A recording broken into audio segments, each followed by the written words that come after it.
Ever wondered how to make the perfect crispy fish and chips at home? Fish and chips, a dish that has sailed across oceans, captivating taste buds from London to Los Angeles.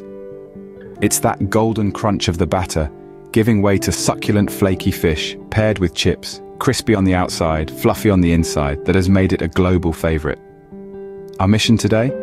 To guide you in recreating this beloved dish in your own kitchen. Ready to dive into the world of homemade fish and chips? Let's get started. As with any culinary masterpiece, our journey begins with gathering the right ingredients. For our crispy fish and chips, the star of the show is a fresh, firm, white fish. Cod or haddock are traditional, but feel free to get creative with your fish of choice. The fish will be coated in a batter made from flour, baking powder, and beer. The beer not only adds a wonderful flavor, but also contributes to the batter's light and crispy texture. If you're not a fan of beer, sparkling water can be a good alternative for that airy batter. Next, we need potatoes. Go for a starchy variety like russet or Maris Piper. These will give you the most satisfyingly crisp outside and fluffy inside. Finally, we'll need some oil for frying, salt for seasoning, and vinegar for that classic fish and chips tang. Now that we have our ingredients, it's time to start cooking. First, we're going to start with the chips. Now, the key to a perfect chip lies in the humble potato. Opt for a russet or a Maris Piper, known for their fluffiness once cooked. Cut the potatoes into even thickness, roughly ½ inch wide. This ensures a uniform cooking time. Once cut, soak the chips in cold water for at least an hour, or ideally overnight. This step is crucial as it helps remove excess starch, which results in a crisper chip. Now let's turn up the heat. We're going to double fry these chips for that extra crunch. Start by blanching them in oil, heated to 130 degrees Celsius for about 5 minutes until they're soft but not browned. After a brief cooling period, crank up the heat to 180 degrees Celsius and fry until golden and crispy. With our chips prepared and frying, we can turn our attention to the fish. Now for the star of the show, the fish. The perfect crispy fish begins with the right batter.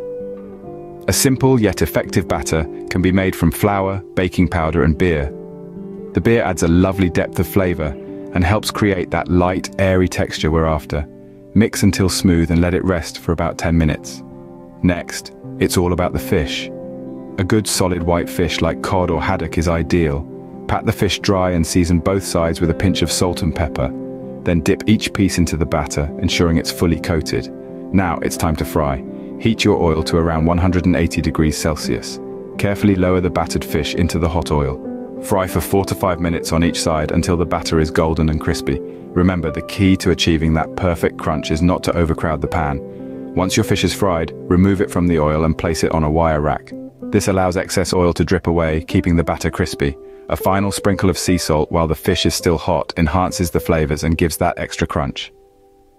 With our fish fried to perfection and our chips golden and crispy, we're almost ready to serve. All that's left now are the finishing touches. Once your fish and chips have reached that golden, crispy perfection, it's time to season. A generous sprinkle of sea salt and a squeeze of fresh lemon juice are all you need to enhance the flavor of your fish. For the chips, a dusting of paprika or rosemary can add an unexpected twist. Now let's talk toppings and sauces. Traditional tartare sauce is a must, but why not get creative? A spicy sriracha mayo, a tangy mango salsa, or even a dollop of wasabi for a Japanese twist. The possibilities are endless, just remember to balance the flavors. Perhaps you fancy a sprinkle of malt vinegar or a drizzle of truffle oil. Or perhaps a dusting of freshly chopped parsley for a pop of color and freshness. You're the artist here, so experiment and make it your own. And there you have it, the perfect crispy fish and chips, right in your own kitchen. Bon appetit!